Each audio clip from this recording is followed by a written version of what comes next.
Irmãos, nós vamos ainda quebrando a continuidade de Gálatas. Nós vamos observar a palavra de Deus em Efésios capítulo 4. Pode abrir sua Bíblia, deixar ela aberta aí. Efésios capítulo 4, somente os 3 versículos.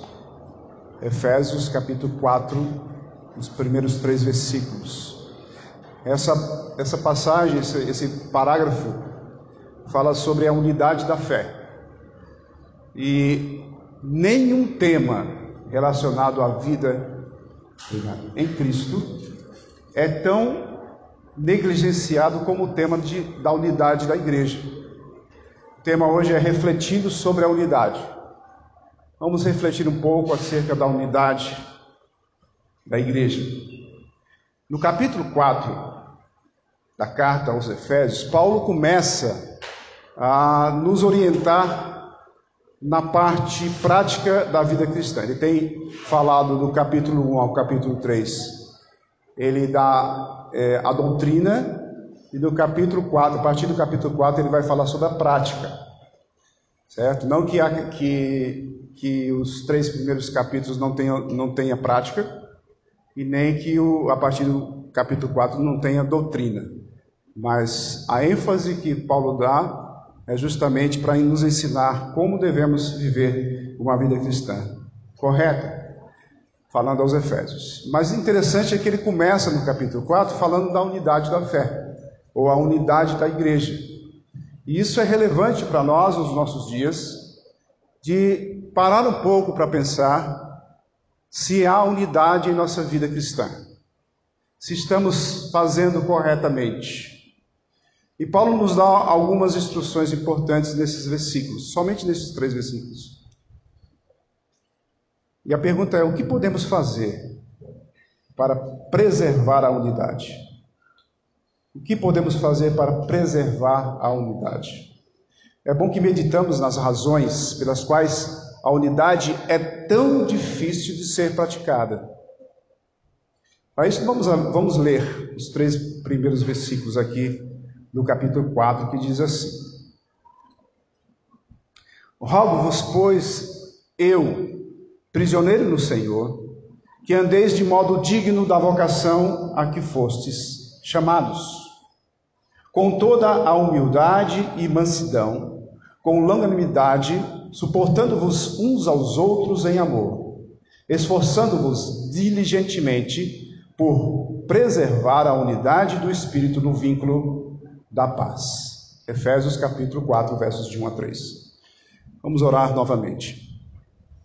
Pai bondoso, misericordioso, diante da Tua presença, falando acerca da Tua palavra, nós te rogamos, ó Senhor, que nos dê discernimento do Teu Espírito. Perdoa, Senhor, os nossos pecados. Que nós possamos reconhecer todos os dias em nossa vida o Teu Evangelho, as boas novas da salvação em Cristo Jesus. Que nós possamos refletir na bondade, na Sua misericórdia e na Sua graça, pela imensidão do Teu poder, pela sobrenaturalidade da Tua palavra, que chega até nós, para transformar as nossas vidas. Que essa palavra entre em nossos corações, mude, Senhor, as nossas vidas.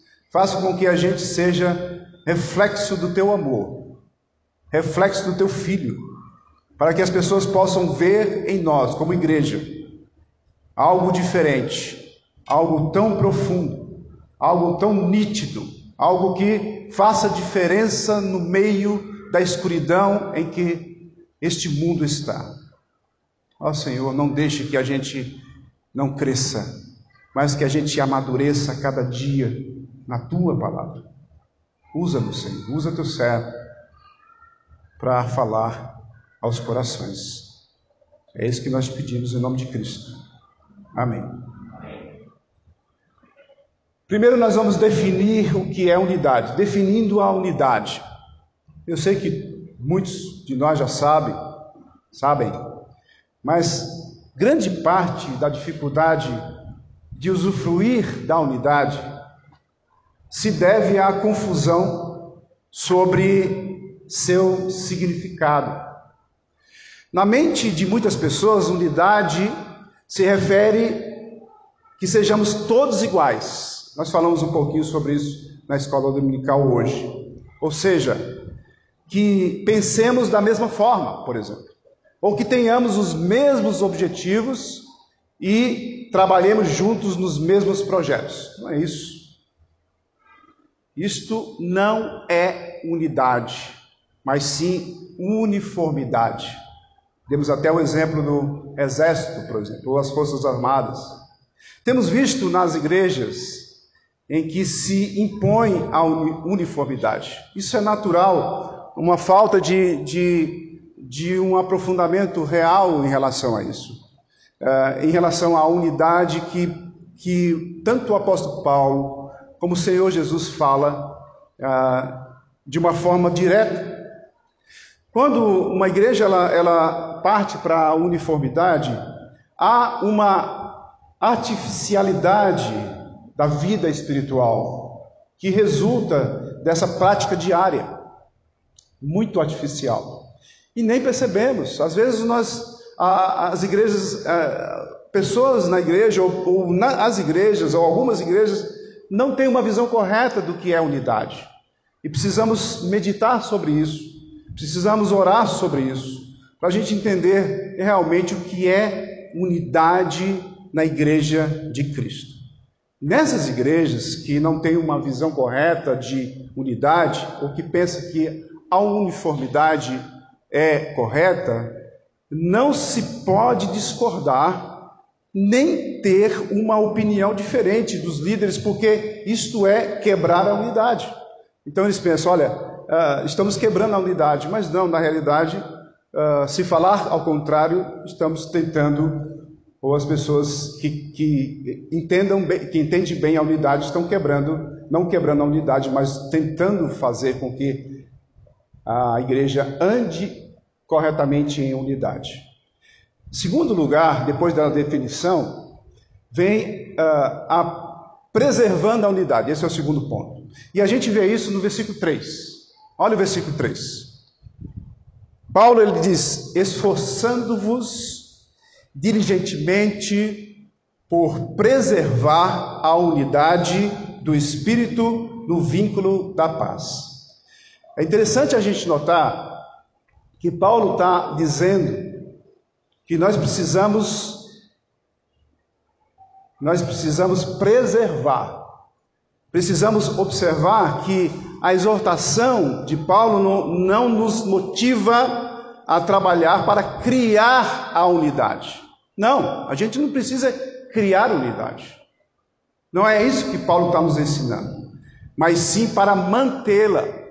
Como é que é isso? Então você pergunta, como é isso? Há unidade na igreja? Não há unidade na igreja? Se há unidade na igreja, como mantê-la? Ou como identificar a unidade na igreja? Paulo pressupõe que já existe uma unidade. Ele não está ordenando criar uma unidade. É importante notar a diferença. Porque com frequência ouço na igreja uma convocação para trabalhar pela unidade. Nós temos feito isso em relação ao nosso campo, por exemplo, buscando a unidade da igreja. Isso é natural. Nós nos desviamos muito dos conceitos verdadeiros da palavra e às vezes nós estamos andando na contramão. Então, a busca pela unidade é uma constante. Nós temos que manter essa busca constante. Por quê? Porque a nossa velha natureza sempre nos leva ao contrário daquilo que deveríamos fazer. Até porque não há uma intimidade como deveria ter com o nosso Criador. Todos nós somos falhos. Todos nós estamos imaturos ainda e precisamos crescer em maturidade no conhecimento da palavra. Todos nós, talvez alguns estão mais na frente, outros estão mais atrás, mas não é por isso que nós devemos perder conceitos importantes como uma unidade na fé na igreja de Cristo. Quem somos nós? Que unidade, como a gente vê unidade na igreja? Como a gente entende o que é realmente uma união entre nós? Paulo ele vai nos mostrar. Note a palavra preservar. Preservar aquilo que já existe. Uma unidade é promovida pelo Espírito Santo. Quem é o Espírito Santo? O Espírito Santo é o próprio Deus que está em nós. Por esse motivo, ela já existe quando nós entregamos a nossa vida a Cristo. Você já entregou sua vida a Cristo? Você já recebeu o Espírito de Deus em você? Ele habita em você. Portanto, se Ele habita em você, você já tem a capacidade de buscar a unidade. Ou nós já temos a unidade, nós precisamos preservar, mantê-la, através do próprio Espírito de Deus que está em nós. Os evangélicos se dividem em questões que poderiam se tolerar uns aos outros, por falta de unidade.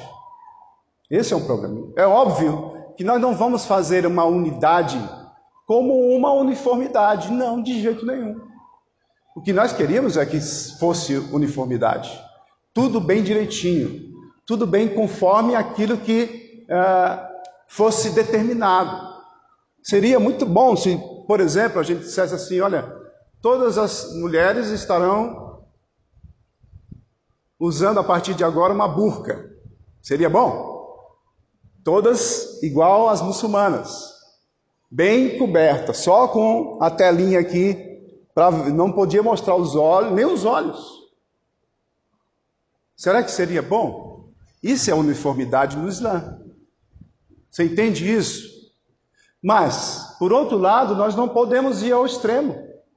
Nós não podemos fazer com que as pessoas façam do jeito que elas acham que é melhor. Absolutamente. Mas a gente tem que saber lidar com tudo isso. A unidade nos mostra que mesmo com as diferenças, nós somos unidos. Diferenças que são irrelevantes, ou diferenças que não afetam os princípios básicos bíblicos da santidade cristã. É isso que Paulo está dizendo. Paulo está nos mostrando isso de uma forma bem direta. Esse assunto é extremamente importante nos dias de hoje. Nós não podemos negligenciar isso. Nós não podemos deixar passar. Nós temos que estar atento a essa unidade. Nós temos que olhar uns para os outros e observar, existe unidade na igreja? Existe unidade nas igrejas que estão associadas no campo? Existe unidade nos pastores? Existe unidade nos líderes? Existe unidade entre os irmãos? Como a gente pode entender isso?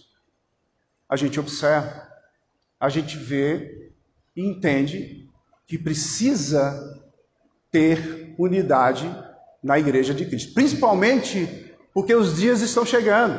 Aquele dia tão esperado. E Jesus vai voltar e levar a sua igreja.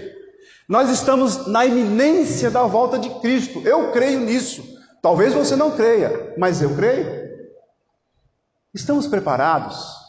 Estamos em unidade? Estamos fazendo aquilo que Cristo tem nos ensinado? É interessante você notar isso. E você colocar na sua mente, no seu coração. A verdade é que a unidade é um presente de Deus. A unidade é um presente de Deus. A unidade começa, sabe quando? Na família. Quando um homem e uma mulher se juntam, totalmente diferentes um do outro. São diferentes. E Deus faz algo fantástico, porque coloca os dois juntos, sendo diferentes, em uma unidade. Esse é um exemplo interessante. Um homem e uma mulher diferentes, mas se tornam um só em unidade. Assim também é a igreja. Porque a igreja se une ao cabeça, que é Jesus. E o corpo está totalmente alinhado à cabeça, em unidade, mas, porém, cada membro tem a sua diferença, a sua funcionalidade, o seu dom, a sua forma de ser. Talvez você queira que a pessoa seja igual a você, mas não é. é diferente. Nessa diferença pode haver unidade. E Deus fez isso perfeitamente. Chegamos a ela porque estamos unidos ao Deus que vive em perfeita unidade. Deus, ele nos mostra que ele é uno. Trindade é unidade. Porém, a funcionabilidade ou a função de cada um é interessante. Mas é perfeita. Perfeita, perfeita mesmo na palavra. Quando você vê a palavra perfeita aos homens é maturidade. Mas nós sabemos que a perfeição de Deus é inconfundível. Mas Ele é exemplo para nós. A única coisa que podemos fazer para ter a unidade é rompê-la. Rompê-la. Ela já existe. Nós precisamos deixar que ela apareça em nossa vida. Que ela se manifeste em nossa vida cristã. Por essa razão, nosso esforço deve concentrar-se em preservar o que o Senhor já estabeleceu. Ele já fez isso. Ele já definiu estas coisas. Ele já fez perfeitamente. Ele sabe quem é a igreja. Ele sabe as falhas da igreja. No entanto, ele ama a igreja de uma forma tão especial que ele deu o seu próprio filho para morrer por ela. Nós somos a noiva de Cristo. E Jesus ama a noiva. Dá a vida por ela. Nós podemos ter essa certeza absoluta de que Deus cuida de nós. Deus nos ajuntou no mesmo corpo. Uma igreja invisível espalhada pelo mundo todo, com muitas denominações, culturas diferentes. No entanto, uma unidade em toda ela. Essa unidade não pode ser destruída, jamais. Porque foi feita por Deus. Por mais que queiram destruir a igreja de Cristo e a unidade que existe nela, nunca vai acontecer.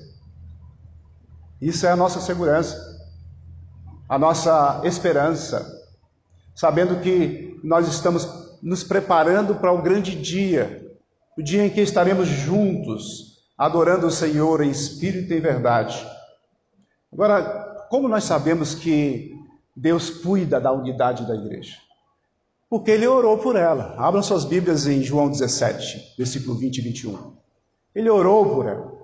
Ele pediu unidade. Ele falou ao Pai. E o Pai o concedeu, aquele pedido. João 17, 20 e 21. Diz assim a palavra do Senhor. Jesus orando pela unidade da igreja, ou pela igreja. Não rogo somente por estes, os discípulos, mas também por aqueles que vierem a crer em mim. Nós estamos aqui. Por intermédio da sua palavra, a fim de que todos sejam um, como és tu, ó Pai, em mim e eu em ti, também sejam eles em nós, para que o mundo creia que tu me enviaste. Você sabe o que significa essas palavras de Jesus? A oração dele naquele momento lá é uma oração profunda, falando da importância que a instituição, a igreja que ele fundou, seria unidade, não uniformidade. Vemos claramente essa tendência evidenciada no primeiro concílio da igreja, relatado em Atos 15, 6 e 11. Abra suas Bíblias lá. E você vai ver que, apesar da oração do Senhor Jesus, a igreja ela luta por aquilo que já tem. Interessante. Mas o discernimento de cada um se dá justamente pela reflexão da voz de Deus, da palavra de Deus na vida deles. Quando nós lemos Atos 15, versículos de 6 a 11, nós vamos ver um conflito aí inicial que acontece nos nossos dias. Isso é normal, mas foi resolvido. Atos 15, 6 e 11 diz: então se reuniram os apóstolos e os presbíteros para examinar a questão. Havendo grande debate, Pedro tomou a palavra e lhes disse: irmãos, vós sabeis que desde há muito tempo Deus me escolheu dentre vós para que, por meu intermédio, ouvissem os gentios a palavra do evangelho e crescem.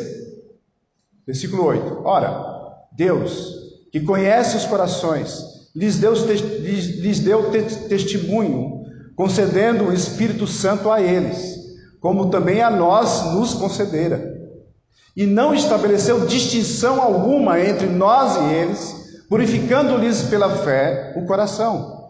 Agora, pois, por que tentais a Deus, pondo sobre a cerviz dos discípulos um jugo que nem nossos pais puderam suportar? Nem nós, mas cremos que fomos salvos pela graça do Senhor Jesus, como também aqueles o foram. Nota aí, alguns líderes queriam impor uniformidade. Olha, nós temos judeus, nós temos gentios, mas aí a gente tem que fazer uma uniformidade aí. Tá, tudo bem, todo mundo aceitou Cristo como seu Salvador. Ótimo, é o princípio básico do Evangelho. Mas é o seguinte, agora nós temos que cumprir a lei. Os gentios que não entendiam da lei vão ter que cumprir a lei também junto com a gente. E a gente vai continuar cumprindo a lei junto com Cristo. Nós vemos isso constantemente em Gálatas. Por entendermos que a unidade, se refere a um relacionamento com aqueles que pensam de forma igual a nós, o nosso ciclo de relações é muito pequeno. Quando você tenta fazer com que haja uniformidade, o ciclo de relacionamento fica muito restrito. Agora, a palavra de Deus não está ensinando que você tem que essa unidade tem que ser de qualquer jeito, mas que essa unidade tem que ser algo que está no nosso coração em relação à fé que nós temos em Cristo Jesus como o nosso único e suficiente Salvador. Ou todas as bases do Evangelho que não são feridas pelas atitudes erradas que podemos ter em relação a não discernir corretamente o que é unidade. A unidade, entretanto, não é a descrição da coincidência de ideias e conceitos, mas de um compromisso. É um compromisso. Não é um conjunto de ideias, mas é um objetivo só. O objetivo que o Senhor Jesus nos deu quando Ele subiu aos céus, quando Ele nos chamou e disse: façam discípulos, batizando em nome do Pai, do Filho e do Espírito Santo. Façam com que eles entendam todo o Evangelho, que eles sejam uma unidade, que eles entendam que eles têm que ser discípulos de Cristo, caminhando para parecer com o Filho. Essa é a vontade do Pai. Essa é a unidade. Apesar das diferenças, nós temos uma unidade. Essa unidade é Cristo em nossa vida, o amor de Cristo. Viver em unidade é aceitar o chamado para amar e honrar todos quantos são da casa de Deus. Quem é da casa de Deus? Aquele que recebeu Cristo como Senhor e Salvador, que foi batizado, que confessou diante dos homens, que está buscando fazer a vontade de Deus com alegria, que está frequentando a igreja, mas frequentando a igreja não por obrigação, mas por amor e pelo privilégio de poder adorar o Senhor em espírito e em verdade. Unidade é aquele que reconhece que o irmão, mesmo sendo diferente, ou mesmo sendo difícil de lidar, ele passa a amá-lo. Porque Cristo nos amou de uma forma incondicional. Nós esquecemos disso em nossa vida cristã. Nós queremos que todas as pessoas que a gente ame sejam igual a nós. Isso é natural do ser humano por causa da velha natureza. Olha, quando eu identifico alguém Eu quero que essa pessoa seja igual a mim, o meu pensamento, a minha forma de ser. Olha, eu tenho experiência, faça o que eu estou fazendo. Não, mas não é assim. Deus sabe as limitações de cada um. Deus sabe as diferenças de cada um. No entanto, mesmo com essas diferenças, você pode adorar a Deus com aquele que está do teu lado, em espírito e verdade. Nós somos tão assim em relação às diferenças, que se alguém chega aqui de uma forma de vestir diferente e de uma aparência esquisita, nós nos afastamos deles. Mesmo sabendo que essa pessoa ainda não conhece a verdade. Nós somos pessoas que taxam a forma de ser das pessoas para que ela seja igual a gente. Mas não é assim. Nós seremos iguais em Cristo Jesus quando o seu irmão pensar da mesma forma nas formas básicas do Evangelho. Agora, é lógico, se alguém que se diz cristão e não crê que Jesus é o Senhor e Salvador da sua vida, está errado, é lógico. Não é. A gente sabe disso. É necessário que a gente entenda a unidade em nossa vida cristã.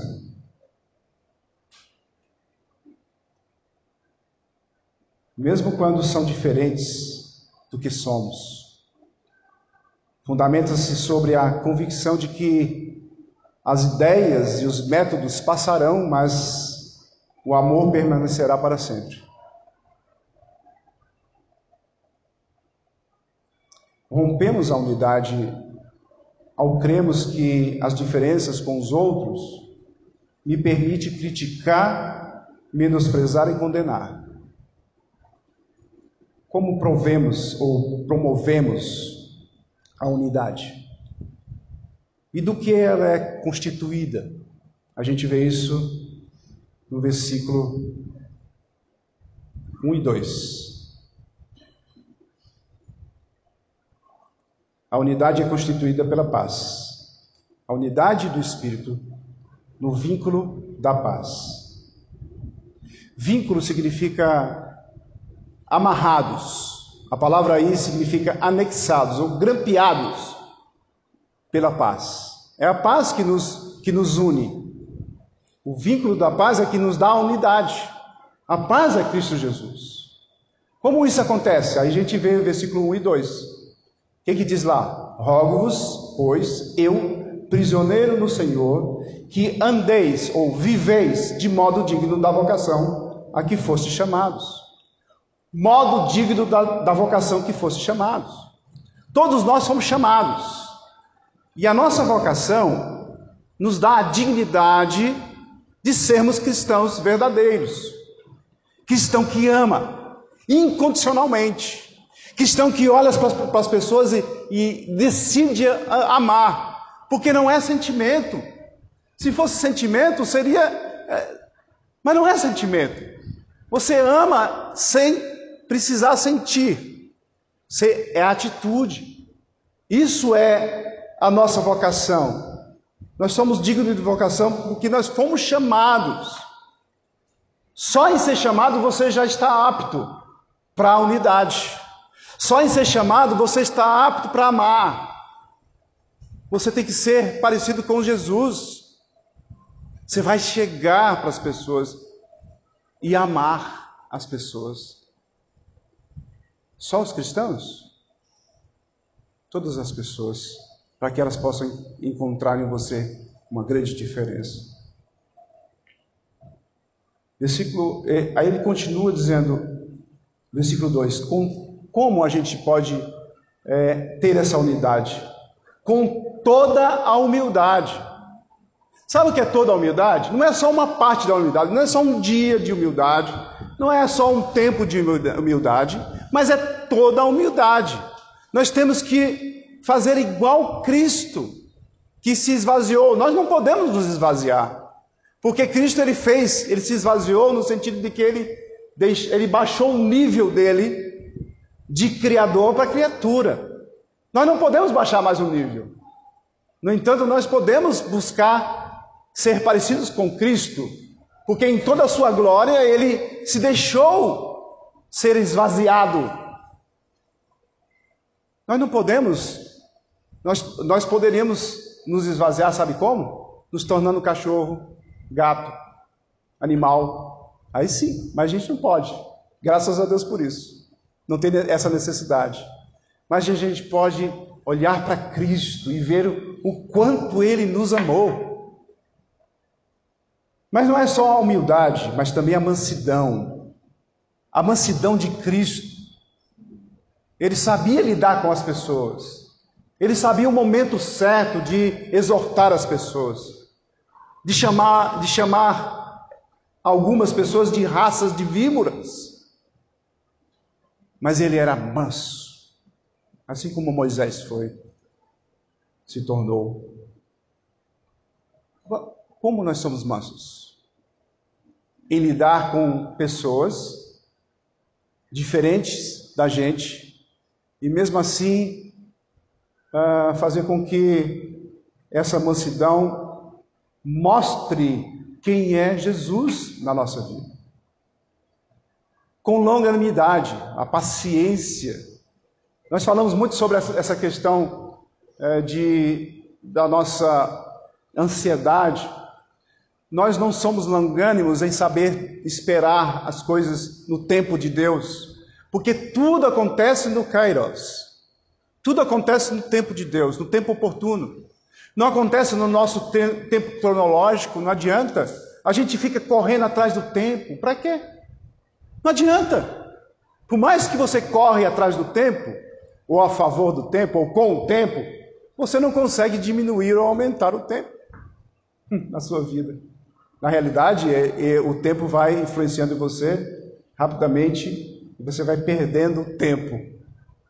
Mas essa longanimidade que Deus nos mostra aqui é o exercício da nossa vida cristã em saber esperar o tempo certo de Deus. Mas o mais interessante é que Paulo continua dizendo que nós devemos suportar uns aos outros, suportando-vos uns aos outros. E esse é um ponto principal no vínculo da paz. É que a gente tem que olhar para o outro e suportar as pessoas, mesmo que elas sejam difíceis, mas com amor. É o amor que nos une. É o vínculo da paz do próprio Senhor Jesus que nos deu essa condição de sermos amados por Ele, sem merecermos. Nós fomos desafiados a demonstrar essa unidade, que já existe em nós. Eu não preciso buscar, eu não preciso trabalhar. A gente escuta, às vezes, as pessoas dizerem assim, nós temos que trabalhar pela nossa unidade. Nas nossas reuniões que tivemos, nas associações, desde que a gente chegou aqui, o tema principal, vamos fazer 8 anos que eu estou aqui, o tema principal sempre nos encontros das sociedades, aliás, a sociedade das igrejas, aliás, a associação das igrejas, o tema é unidade. Todo ano o tema está voltado para a unidade. Porque nós achamos que precisamos trabalhar para ter unidade, mas a unidade está ali para a gente acessar, para a gente romper essa unidade em nossas vidas. Muitas vezes, o nosso exemplo será o fator mais importante para ajudar a manter a unidade no Espírito. O seu exemplo, o meu exemplo como líder, o seu exemplo como irmão em Cristo, vai fazer com que as pessoas possam entender essa unidade. As suas atitudes para com as pessoas que estão do teu lado. Por mais que elas sejam difíceis para você, você tem que amá-las. Será que a vida cristã e a unidade que nós buscamos, que já temos por causa do Espírito que está em nós, não aparece? É difícil da gente fazer? Qual é o problema que nós temos em confiar no próprio Deus e deixar que Ele mude o nosso coração, em deixar que Ele transforme as nossas vidas para sermos cristãos verdadeiros e não ficar preocupado com coisinhas que nos separa, que nos deixa angustiados. Sabemos que existem diferenças em nossas vidas, mas podemos trabalhar nessa unidade, sabendo que quem trabalha não é nós mesmos, porque nós não teríamos capacidade de fazer com que o vínculo seja a paz, se não fosse a paz de Cristo. Nós não teríamos capacidade de buscar a longanimidade, a mansidão, o amor, se não fosse o Espírito de Deus em nossa vida. Nós estaríamos brigando uns com os outros com maior facilidade, degladiando uns com os outros, se não fosse o poder de Deus impedindo que nós chegasse a esse ponto, porque Deus está conosco. Deus é a própria paz que nos une, o vínculo que deve se redundar ou chegar a essa unidade. Que o Senhor nos conceda, acima de tudo, sermos conhecidos pela abundância do amor em nossa vida. Abundância do amor. É o amor que nos dá a alegria de viver. É o amor que nos dá a alegria de servir ao Senhor. É a atitude do amor que faz com que o vínculo da paz se manifeste na unidade cristã, na vida cristã da nossa igreja. Nossa unidade começa, sabe na onde, irmãos? Na família, onde há diferenças entre o homem e a mulher e os filhos, o pai e a mãe e os filhos. Começa nos líderes, que têm pensamentos diferentes um do outro, mas chega a uma unidade porque sabe o quanto é importante o Evangelho do nosso Senhor Jesus Cristo verdadeiramente aplicado. Também entre os pastores e na igreja. A igreja tem que ser una, para a honra e glória do Senhor. Que Deus nos abençoe. Amém? Senhor, nosso Deus e Pai, ajuda-nos a buscar, a acessar aquilo que nós já temos. A unidade em Cristo Jesus, a unidade no vínculo da paz. Obrigado, Senhor, pela Tua bondade, porque se não fosse assim, Senhor, a misericórdia que se renova a cada dia, seríamos exterminados. Mesmo salvos, nós sairíamos da face da terra. Mas o Senhor nos deixa viver para exercício da vida cristã, para buscarmos aquilo que é mais precioso que o Senhor nos deu: o desenvolvimento da salvação em Cristo Jesus, para a honra e glória do seu nome. Em nome de Cristo. Amém.